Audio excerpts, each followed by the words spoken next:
जय हिंद साथियों, आप सभी का स्वागत है हमारे YouTube चैनल पर। तो आज हम हिंदी व्याकरण में छंद, जिसमें दोहा चौपाई सभी के 50 MCQ आपको मिलने वाले हैं। तो इस वीडियो में लास्ट तक जरूर बने रहिएगा। और यह जो क्लास है सभी परीक्षाओं के लिए, जिस जिस परीक्षा में हिंदी पूछी जाती सभी के लिए बहुत ही ज़्यादा उपयोगी है। तो चलिए स्टार्ट करते हैं। तो यहाँ पर जो पहला क्वेश्चन है, और हाँ एक बात और, यहाँ पर आपको पेन कॉपी लेकर के बैठना है। यहाँ पर हम आपको 50 क्वेश्चन करवाने वाले हैं। तो हमें आप ज़रूर बताइएगा कि 50 क्वेश्चन में से कितने क्वेश्चन के आंसर आपके सही गए हैं। तो चलिए यहाँ पर जो हमारा क्वेश्चन है, दोहा किस प्रकार का छंद है। तो दोहा किस प्रकार का छंद है, करेक्ट आंसर आपका हो जाएगा एक मात्रिक छंद है। कौन सा छंद है, एक मात्रिक छंद है। नेक्स्ट क्वेश्चन है, दोहा में कुल कितनी मात्राएं होती हैं। तो दोहा में कुल कितनी मात्राएं होती हैं, करेक्ट आंसर आपका हो जाएगा 48। कितनी होती हैं, 48। ऑप्शन सी आपका करेक्ट आंसर है। नेक्स्ट क्वेश्चन है, दोहा का मात्रा विधान क्या है। तो दोहा में जो मात्राओं का विधान है वह क्या है, करेक्ट आंसर आपका हो जाएगा 13-11 और 13-11। प्रथम चरण में 13-11 और दूसरे चरण में 13-11। नेक्स्ट है, दोहा के प्रथम चरण में कितनी मात्राएं होती हैं। तो दोहा का जो प्रथम चरण होता है उसमें कितनी मात्राएं होती हैं, तो आपकी 13। क्या होती हैं, 13। किसी भी दोहे में 4 चरण होते हैं। 4 में से प्रथम चरण में 13, द्वितीय चरण में 11, तृतीय चरण में फिर 13 और चतुर्थ चरण में फिर 11, यानी कि 13-11 13-11 आपका यहाँ पर करेक्ट आंसर है। नेक्स्ट क्वेश्चन है, दोहा के द्वितीय चरण में कितनी मात्राएं होती हैं। तो दोहा का जो द्वितीय चरण होता है मैंने अभी बताया, तो करेक्ट आंसर आपका 11 हो जाएगा। क्या हो जाएगा, 11, यानी कि 13-11 जो है ये आपका दोहा का होता है। 13-11 13-11। नेक्स्ट क्वेश्चन है, दोहा के विषम चरण कौन से हैं। तो दोहा के जो विषम चरण होते हैं वह कौन से होते हैं, करेक्ट आंसर हो जाएगा आपका 1 और 3। क्या हो जाएगा, 1 और 3। नेक्स्ट क्वेश्चन है, दोहा के समचरण कौन से होते हैं। अगर 1 और 3 विषम है तो समचरण कौन से होंगे, 2 और 4। यहाँ पर ऑप्शन बी आपका करेक्ट आंसर है। नेक्स्ट क्वेश्चन है, दोहा में कुल कितने चरण होते हैं। तो दोहा में कुल 4 चरण होते हैं। कितने होते हैं, 4 चरण होते हैं। ऑप्शन सी करेक्ट आंसर है। नेक्स्ट क्वेश्चन है, दोहा का प्राचीन नाम क्या है। तो जो दोहा है उसका प्राचीन नाम क्या है, करेक्ट आंसर आपका हो जाएगा दोहक। क्या हो जाएगा, दोहक आपका यहाँ पर करेक्ट आंसर है। नेक्स्ट क्वेश्चन है, दोहा में यति सामान्यतः कहाँ होती है। तो जो दोहा में यति होती है वह सामान्यतः कहाँ पर होती है, करेक्ट आंसर हो जाएगा आपका 13 मात्राओं पर। कहाँ होती है, 13 मात्राओं पर होती है। नेक्स्ट क्वेश्चन है, रहीमन धागा प्रेम का किस छंद में है। तो जो रहीमन धागा प्रेम का है वह किस छंद में है, तो इसकी मात्राएं गिनने पर आपको पता चलेगा कि कौन सा छंद है। तो करेक्ट आंसर आपका हो जाएगा यहाँ पर दोहा। क्या हो जाएगा, दोहा। ऑप्शन बी आपका करेक्ट आंसर है। नेक्स्ट क्वेश्चन है, बुरा जो देखन में चला किस छंद का उदाहरण है। तो राइट आंसर आपका हो जाएगा यहाँ पर दोहा का उदाहरण है। नेक्स्ट क्वेश्चन है, कबीर के अधिकांश उपदेश किस छंद में मिलते हैं। तो जो कबीर के अधिकांश उपदेश होते हैं किस छंद में मिलते हैं, करेक्ट आंसर हो जाएगा दोहा छंद में मिलते हैं। बिहारी सत्सय मुख्यतः किस छंद में रची गई है। तो करेक्ट आंसर हो जाएगा आपका दोहा। नेक्स्ट है, दोहा में कुल 2 पंक्तियां होती हैं, प्रत्येक पंक्ति में कितने चरण होते हैं। तो करेक्ट आंसर हो जाएगा आपका ऑप्शन नंबर बी, 2 चरण होते हैं। नेक्स्ट क्वेश्चन है, सोरठा छंद में मात्रा विधान क्या होता है। तो जो सोरठा छंद होता है उसमें मात्रा का विधान क्या होता है, करेक्ट आंसर आपका हो जाएगा 11-13। क्या हो जाएगा, 11-13। तो जो दोहा छंद था उसमें 13-11 था, यानी कि ये किसका उदाहरण था, दोहा का था। और ये मात्राओं का विधान किसका है, सोरठा का है।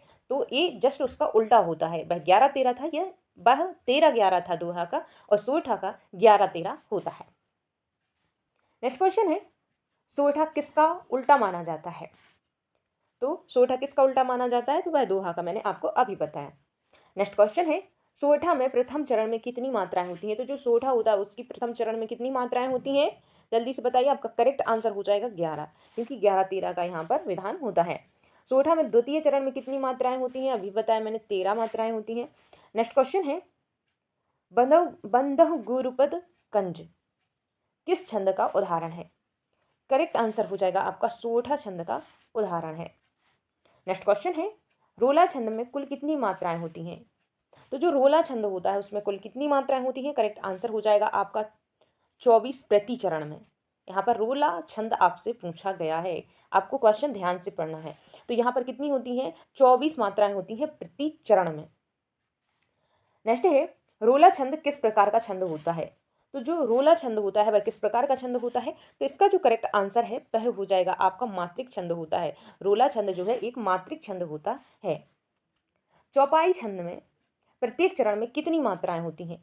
तो जो चौपाई चरण होता है छंद होता है उसमें प्रत्येक चरण में कितनी मात्राएं होती हैं, इसका जो करेक्ट आंसर है वह हो जाएगा आपका 16 क्या होती हैं, इसके प्रत्येक चरण में आपको 16 मात्राएं दिखेंगी।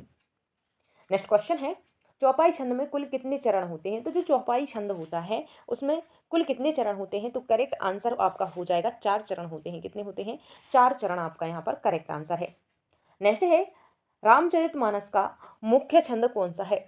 तो जो रामचरितमानस है उसका मुख्य छंद कौन सा है, तो इसका जो करेक्ट आंसर है वह हो जाएगा ऑप्शन बी चौपाई। क्या हो जाएगा, चौपाई आपका यहाँ पर करेक्ट आंसर है। चौपाई में कुल मात्राएं कितनी होती हैं। तो ये जो चौपाई होती है उसमें कुल कितनी मात्राएं होती हैं, कुल पूछा गया है तो आपका करेक्ट आंसर हो जाएगा 64। कितनी हो जाएंगी, 64 आपका करेक्ट आंसर है। नेक्स्ट है चौपाई छंद किस श्रेणी का छंद है। तो जो चौपाई छंद होता है वह किस श्रेणी का छंद है, करेक्ट आंसर आपका हो जाएगा एक मात्रिक छंद है। कैसा छंद है, एक मात्रिक छंद है। नेक्स्ट है दोहा और सोठा में मुख्य अंतर क्या है। तो दोहा और सोठा में मुख्य अंतर जो होता है वह क्या है, करेक्ट आंसर आपका हो जाएगा मात्रा विधान। क्या हो जाएगा, मात्रा विधान आपका यहाँ पर करेक्ट आंसर है। नेक्स्ट क्वेश्चन है दोहा का मात्रा विधान क्या है। तो दोहा का जो मात्रा विधान है वह आपको कमेंट बॉक्स में बताना है। अब क्या ऑप्शन रहेंगे, 13-11, 11-13, 16-16, 24-24। तो क्या राइट आंसर है आप हमें कमेंट बॉक्स में ज़रूर बताइएगा, क्योंकि आप यह पिछले क्वेश्चंस में क्लियर आपका हो चुका है। नेक्स्ट क्वेश्चन है सोठा का मात्रा विधान क्या है। तो सोठा का जो मात्रा विधान है वह क्या है, आपका करेक्ट आंसर हो जाएगा 11-13। नेक्स्ट है हरितालिका छंद में प्रत्येक चरण में कितनी मात्राएं होती हैं। तो जो हरितालिका छंद होता है उसके प्रत्येक चरण में कितनी मात्राएं होती हैं, तो 28 मात्राएं होती हैं। कितनी होती हैं, 28 मात्राएं यहाँ पर आपका करेक्ट आंसर है। गीतिका छंद में प्रत्येक चरण में कितनी मात्राएं होती हैं, यहाँ पर आपसे गीतिका छंद पूछा गया है तो इसका जो करेक्ट आंसर हो जाएगा वह हो जाएगा 26। क्या हो जाएगा, 26 आपका यहाँ पर करेक्ट आंसर है। नेक्स्ट क्वेश्चन है उल्लाला छंद में प्रत्येक चरण में कितनी मात्राएं होती हैं। तो जो उल्लाला छंद होता है उसके प्रत्येक चरण में कितनी मात्राएं होती हैं, करेक्ट आंसर आपका हो जाएगा 28। कितनी होती हैं, 28 आपका यहाँ पर करेक्ट आंसर है। नेक्स्ट क्वेश्चन है छप्पय छंद किन दो छंदों के योग से बनता है। तो जो छप्पय छंद होता है वह किन दो छंदों के योग से बनता है, करेक्ट आंसर आपका हो जाएगा रोला प्लस उल्लाला। क्या हो जाएगा, रोला प्लस उल्लाला छंद को मिलाने से छप्पय छंद का निर्माण होता है। नेक्स्ट क्वेश्चन है छप्पय में कुल कितने चरण होते हैं। तो जो छप्पय होता है उसमें कुल कितने चरण होते हैं, करेक्ट जो आंसर हो जाएगा ऑप्शन नंबर सी हो जाएगा 6 चरण होते हैं। कितने होते हैं, 6।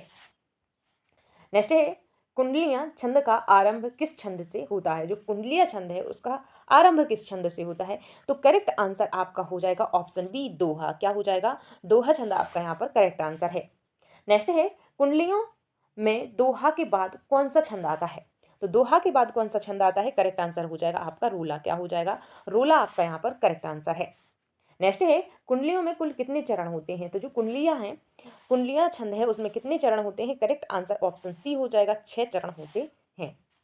नेक्स्ट है छंद शास्त्र में मात्रा का संबंध किससे है। तो छंद शास्त्र में मात्रा का जो संबंध होता है वह होता है ध्वनि की अवधि से। किससे होता है, ध्वनि की अवधि। ऑप्शन ए आपका करेक्ट आंसर है। नेक्स्ट है ह्रास स्वर की मात्रा कितनी होती है। तो करेक्ट आंसर हो जाएगा आपका 1। क्या हो जाएगा, 1 आपका यहाँ पर करेक्ट आंसर है।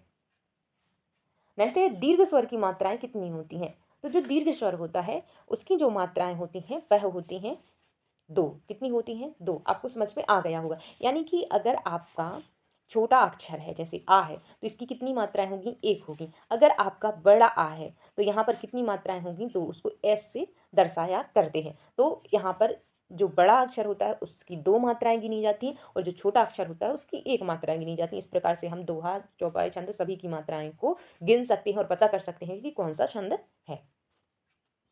नेक्स्ट, निम्न में से कौन सा ह्रास स्वर है। मैंने अभी आपको बताया कि ह्रास स्वर किसे कहते हैं। तो यहाँ पर जो आपका करेक्ट आंसर हो जाएगा वह हो जाएगा ऊ। ऊ क्या है, ह्रास स्वर है। बाकी ये सभी बड़े स्वर हैं, यहाँ पर ये बड़ा या है, बड़ी ई है और औ है, ये एस से इनको दर्शाते हैं, इनकी 2 मात्राएं गिनते हैं, लेकिन ऊ जो है इसकी 1 मात्रा गिनी जाती है, जैसे आई से दर्शाते हैं। नेक्स्ट है, निम्न में से कौन सा दीर्घ स्वर है? तो इनमें से कौन सा दीर्घ स्वर है, यानी कि ये लघु स्वर है, ये भी लघु स्वर है, ये भी लघु स्वर है, जो बड़ा ऊ है यह दीर्घ स्वर है। ऑप्शन डी करेक्ट आंसर है। नेक्स्ट क्वेश्चन है, मात्रा गणना किस छंद में सर्वाधिक महत्वपूर्ण होती है? तो मात्रा गणना जो है किस छंद में सबसे महत्वपूर्ण होती है? तो इसका करेक्ट आंसर हो जाएगा मात्रिक छंद में, जहां पर मात्राओं की गणना की जाती है और छंद का पता लगाया जाता है। नेक्स्ट क्वेश्चन है, वर्णिक छंद में किसकी गणना की जाती है? तो जो नाम से ही पता चलता है वर्णिक छंद में किसकी गणना की जाती है, तो करेक्ट आंसर हो जाएगा वर्णों की गणना की जाती है। मात्रिक छंद में मात्राओं की, वर्णिक छंद में वर्ण की यहाँ पर गणना की जाती है। नेक्स्ट क्वेश्चन है, सवैया किस प्रकार का छंद है? जो सवैया है वह किस प्रकार का छंद है? मात्रिक है, वर्णिक है, मुक्तक है या गेय? तो यहाँ पर जो करेक्ट आंसर है वह हो जाएगा आपका वर्णिक छंद है। कैसा है? वर्णिक छंद है, क्योंकि सवैया छंद में वर्णों की गणना की जाती है। नेक्स्ट है, कवित्त किस प्रकार का छंद है? जो कवित्त है वह किस प्रकार का छंद है?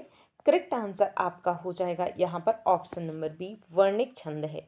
कवित्त वर्णिक छंद है। नेक्स्ट है, दोहा छंद हिंदी साहित्य में विशेषतः किसके लिए प्रसिद्ध है? तो इसका जो करेक्ट आंसर हो जाएगा ऑप्शन नंबर डी, उपरोक्त सभी, यानी कि उपदेश, नीति, भक्ति। तो यहाँ पर उपरोक्त सभी आपका करेक्ट आंसर है। नेक्स्ट क्वेश्चन है, दोहा छंद का सबसे प्रसिद्ध कवि कौन माना जाता है? दोहा छंद के सबसे प्रसिद्ध कवि कौन माने जाते हैं? तो करेक्ट आंसर आपका हो जाएगा कबीर, रहीम, बिहारी, यानी कि ये सभी। ऑप्शन डी आपका करेक्ट आंसर यहाँ पर हो जाएगा। अब बारी है लास्ट क्वेश्चन की, जिसका आंसर आप लोगों को कमेंट बॉक्स में देना है। तो आपका क्वेश्चन है, 13-11 13-11 देखते ही कौन सा छंद पहचानना चाहिए? आप लोग कमेंट बॉक्स में ज़रूर बताइएगा कि 50 का आंसर आपका क्या है। आपके ऑप्शन है सोठा, रोला, दोहा या फिर चौपाई। तो यह जो मात्राएं हैं किसकी हैं? 13-11 13-11 आप ज़रूर बताइएगा हमारे लिए। और जो सबसे महत्वपूर्ण बात है आप यहाँ पर देख सकते हैं, तो आपके लिए यहाँ पर ध्यान देने की बात है कि जो दोहा है उसको किस प्रकार से पहचाना जाता है। तो दोहा को मात्राएं गिनी जाती हैं। मैंने आपको बताया था कि जो छोटी मात्राएं आई से दर्शाते हैं, जो बड़ी मात्राएं होती हैं उन्हें एस से दर्शाया करते हैं, और उन्हीं को आई को 1 गिना जाता है और एस को 2 गिना जाता है। इस प्रकार से हम मात्राओं की गणना कर सकते हैं। तो यहाँ पर जो दोहा होता है उसमें उसकी पहचान क्या है कि प्रथम चरण में 13, द्वितीय में 11, तृतीय में 13 और चतुर्थ में 11 आपको मात्राएं देखने को मिलेंगी। तो वहां पर कौन सा छंद होता है? दोहा। और नेक्स्ट है सोठा। सोठा इसका जस्ट उल्टा होता है। यहाँ पर 11 13 11 13, यानी प्रथम चरण में 11, द्वितीय में 13, तृतीय में 11 और चतुर्थ में 13 होता है। और चौपाई में प्रत्येक चरण में 16 मात्राएं होती हैं। कितनी होती हैं? 16 प्रत्येक चरण में मात्राएं होती हैं। नेक्स्ट है रोला गीतिका और हरि गीतिका। तो जो रोला होता है उसके प्रत्येक चरण में 24 मात्राएं होती हैं, और जो गीतिका होता है उसमें प्रत्येक चरण में 26 मात्राएं होती हैं, और जो हरि गीतिका होता है उसमें प्रत्येक चरण में 28 मात्राएं होती हैं। तो आशा है कि आप लोगों को सब कुछ समझ में आ गया होगा, क्योंकि मैंने सारे 50 MCQ करवाए हैं और आपको बाद में कॉन्सेप्ट भी बताया है कि किस छंद में कितनी मात्राएं होती हैं। तो आप लोग हमें ज़रूर बताइएगा कि जो 50 क्वेश्चन हमने किए हैं उनमें से कितने क्वेश्चंस के आंसर आपके सही गए हैं, आप हमें ज़रूर बताइएगा। तो आपको क्लास कैसी लगी ये भी ज़रूर बताइएगा। अगर अभी तक आपने वीडियो को लाइक, चैनल को सब्सक्राइब नहीं किया है तो प्लीज़ कर लीजिएगा, क्योंकि प्रत्येक क्लास बनाने में बहुत मेहनत लगती है। तो अगला टॉपिक आपको किस अगली क्लास आपको किस टॉपिक पर चाहिए आप हमें ज़रूर बताइएगा, हम आपकी हेल्प ज़रूर कर देंगे। तो मिलते हैं नेक्स्ट क्लास में, तब तक के लिए जय हिंद, जय भारत।